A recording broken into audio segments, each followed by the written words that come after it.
अस्सलाम वालेकुम। Entry test के अंदर हम सबसे पहले ग्रामर से रिलेटेड जो क्वेश्चंस हैं उनकी प्रैक्टिस शुरू करेंगे।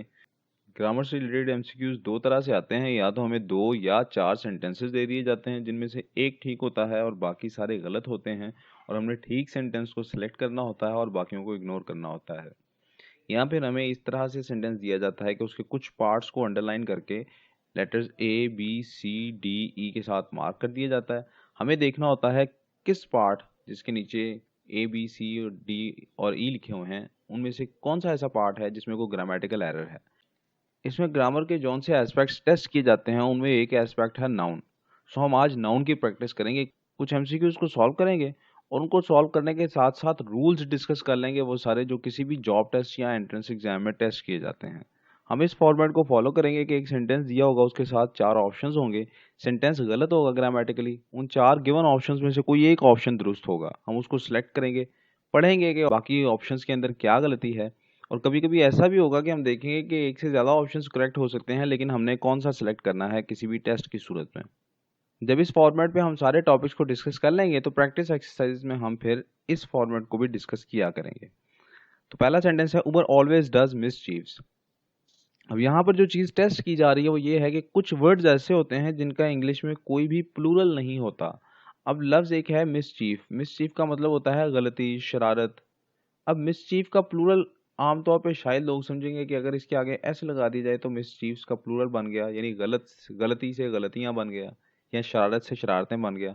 लेकिन इंग्लिश में ऐसा है कि कुछ अल्फाज ऐसे होते हैं जिनका कोई प्लूरल नहीं होता, हमें उनको एज सिंगुलर फॉर्म ही इस्तेमाल करना होता है, लेकिन उनकी जमा बनाने के लिए किसी और नाउन का इस्तेमाल किया जा सकता है।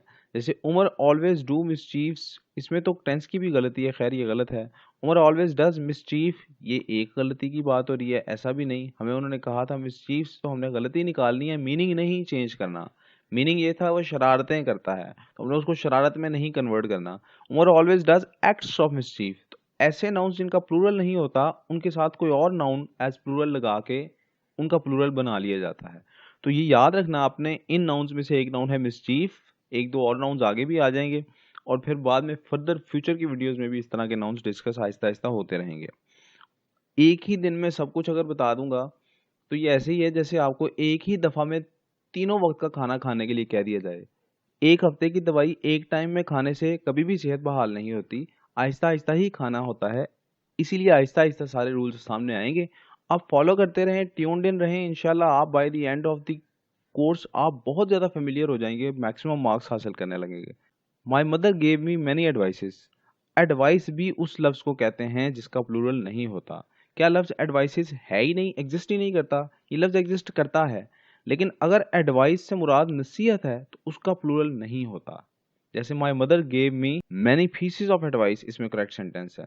माई मदर एडवाइस मी गलत है, वर्ब हो तो ऐसे लगता है वैसे भी, और यहाँ पे फिर एडवाइस्ड आना था। My mother gave me some advice गलत, my mother gave me many advice गलत। मैं जिक्र कर रहा था कि एडवाइसेस लफ्ज़ भी होता है, लेकिन ये कौन सा लफ्ज़ होता है? ये लीगल टर्म्स में इस्तेमाल होता है। आपको पता हो शायद कुछ ऐसे फैसले हैं जो वज़ीर आज़म एडवाइस करता है सदर को कि आप ये फैसला कर दें, वो एक लीगल डॉक्यूमेंट भेजता है। तो अगर एक से ज़्यादा उसने इंस्ट्रक्शंस भेजी हों प्रेसिडेंट की तरफ के इन इनको आप पास कर दें या इन पे ऑर्डिनेंस जारी कर दें, तो वहाँ पर लफ्ज़ एडवाइसेस इस्तेमाल हो सकता है, क्योंकि वो एक लीगल डॉक्यूमेंट का नाम है। नेक्स्ट है, your conduct gave me a lot of troubles. A lot का पहले ही मतलब है बहुत ज़्यादा थी, तो ट्रबल्स ये भी इंग्लिश में आमतौर पे शायद आपने कहीं सुना तो हो, कहीं लिखा भी शायद पढ़ लिया हो, लेकिन ग्रामेटिकली इसको गलत तस्वर किया जाता है। Your conduct gave me a lot of trouble, trouble का भी प्लूरल ट्रबल्स नहीं बनाया जाता। आगे जी, our college won by an inning and 5 runs. लफ्ज़ इनिंग, जिस तरह हमने पहले देखा कुछ लफ्ज़ होते हैं जिनका प्लूरल नहीं होता, तो कुछ लफ्ज़ ऐसे होते हैं जिनका सिंगुलर भी नहीं होता। जब वो एज सिंगुलर भी ट्रीट किए जाते हैं तो प्लूरल वर्ड ही लिखा जाता है। तो लफ्ज़ इनिंग नहीं होता, लफ्ज़ इनिंग्स ही होता है। और college won by an innings and 5 runs, ये करेक्ट ऑप्शन होना चाहिए। और college won by an innings and 5 run ये गलत है, क्योंकि लफ्ज़ रन का तो सिंगुलर प्लूरल हो सकता है और 5 एक प्लूरल वर्ड है तो रन्स आएगा। और college won by the innings, the नहीं आएगा यहाँ पे। और college won by a inning, a भी नहीं आ सकता। सो सिर्फ फर्स्ट ऑप्शन ही करेक्ट ऑप्शन थी। The sceneries of Murree are very attractive. अब बाज नाउन्स ऐसे होते हैं, हम पहले भी डिस्कस कर चुके हैं, जिनका प्लूरल नहीं होना चाहिए, लफ्ज सीनरी का प्लूरल सीनरीज होता है, लेकिन अगर इससे मुराद लफ्ज नज़ारा है तो फिर इसका प्लूरल पॉसिबल नहीं है। यानी अगर मरी के नज़ारों की बात हो रही है तो हम लफ्ज सीनरी ही इस्तेमाल करेंगे, लेकिन अगर लफ्ज सीनरी से मुराद वो फ्रेम में लगी सीनरी है जो हम अक्सर कमरों में लगा लिया करते हैं, तो फिर उसका प्लूरल सीनरीज हो सकता है। सो ये सेंटेंस उस वक्त तो करेक्ट होता अगर हम बात कर रहे होते कि कमरे में जितनी भी मरी की तस्वीरें लगी हुई हैं वो सारी बड़ी खूबसूरत हैं, लेकिन अगर हम मरी के नज़ारों की बात कर रहे हैं तो यहाँ पर ये वर्ड गलत है। असल जुमला होना चाहिए द सीनरी ऑफ मरी इज वेरी अट्रैक्टिव। सो बाकी ये जुमले यहाँ पे गलत होंगे। Ali gave me many abuses, ये भी उन्हीं नाउन्स में से है जिनका प्लूरल नहीं होता।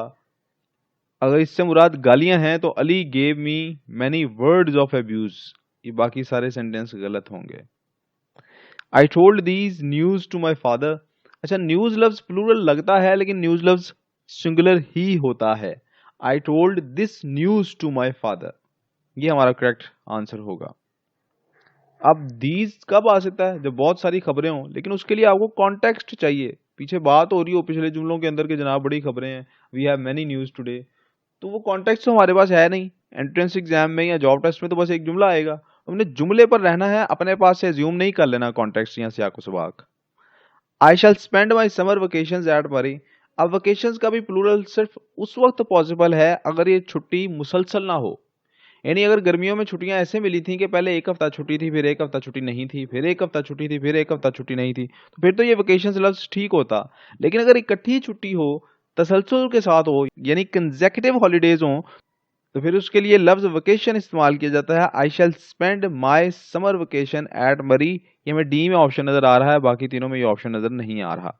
इनमें शेल के साथ सेकंड फॉर्म लगी हुई है तो वो तो बिल्कुल पॉसिबल नहीं है, और तीसरे ऑप्शन में वही वेकेशंस वाली गलती नजर आ रही है। Y have you given up your study, तुमने अपनी स्टडी क्यों छोड़ दी। अब अगर तो जुमले में मुराद ये है कि तुमने अपनी पढ़ाई यानी कि तालीम क्यों छोड़ दी है, तो फिर स्टडी लफ्ज गलत है, यहाँ लफ्ज स्टडीज होना चाहिए। लेकिन अगर जुमले में मुराद स्टडी से ये है कि तुम कोई रिसर्च कर रहे थे, किसी टॉपिक पे तहकीक कर रहे थे और तुमने वो टॉपिक छोड़ दिया है, वो तहकीक छोड़ दी है, किसी नए टॉपिक पे शायद तहकीक करने वाले हो या नहीं, वो टॉपिक छोड़ दिया जिस पे तहकीक कर रहे थे, फिर स्टडी लफ्ज ठीक होता। सो हमारे पास कॉन्टेक्स्ट अवेलेबल नहीं है, हम यही अज्यूम करेंगे बात तालीम की हो रही है, तो फिर why have you given up your studies ही सिर्फ ठीक होगा, बाकी जुमले दुरुस्त नहीं हो सकते। ये सेकंड जुमले में why you have given up your studies, ये ऑर्डर उन्होंने मुनासिब नहीं लिखा हुआ है, इसलिए इससे बेहतर ये जुमला है, इसलिए ये वाला सिलेक्ट कर रहे हैं, इसको हम क्रॉस कंसिडर कर रहे हैं। You should go and have your hairs cut, hairs लफ्ज का भी हम प्लूरल हेयर, हेयर लफ्ज का प्लूरल हेयर ही लिखते हैं। You should go and have your hair cut आना चाहिए, बाकी जुमले गलत हैं। आगे जी, I have many works to do, इसमें गलती ये है कि लफ्ज जो वर्क्स है एक तो उसका प्लूरल नहीं होगा, वर्क ही लफ्ज आएगा।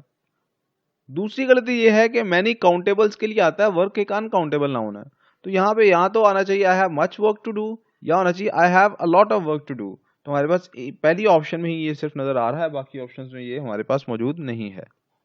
Furnitures are often made of wood, again furniture भी एक ऐसा नाउन है जिसका प्लूरल नहीं होता, फर्नीचर फर्नीचर ही होता है, इसलिए हमें यहाँ पर फर्नीचर ही लिखना है, फर्नीचर्स नहीं लिखना। Furniture is often made of wood, third option में ये नजर आ रहा है। नेक्स्ट है जी, 1000 of books are available on literature. अब लफ्ज 1000, 100, 10, 20 इनके बारे में याद रखें कि जब इनसे मुराद एक्चुअल नंबर हो, जैसे 1000 से मुराद अगर वाकई 1000 होता तो हम 1000 ही लिखते, लेकिन अगर इससे मुराद हजारों है तो फिर हम हमेशा थाउजेंड्स लिखेंगे। तो thousands of books are available on literature. So हमारे पास जो पहली ऑप्शन है वो ठीक है, बाकी सारी ऑप्शंस गलत हैं। Telling lies is a very bad custom, अब यहाँ पर चॉइस ऑफ वर्ड की बात है। देखिए झूठ बोलना कोई रिवाज नहीं होता और कस्टम से मुराद रिवाज है, झूठ बोलना एक आदत है। So telling lies is a very bad habit. Is there place for me in the bus, ये भी चॉइस ऑफ वर्ड का प्रॉब्लम है, जगह तो होगी बस में ना, खड़े होने की जगह होगी आपके पास, हम बस के लिए हमेशा लिखते हैं is there room for me in the bus. आज के लिए इतना ही, खुश रहें, आबाद रहें, अल्लाह हाफिज।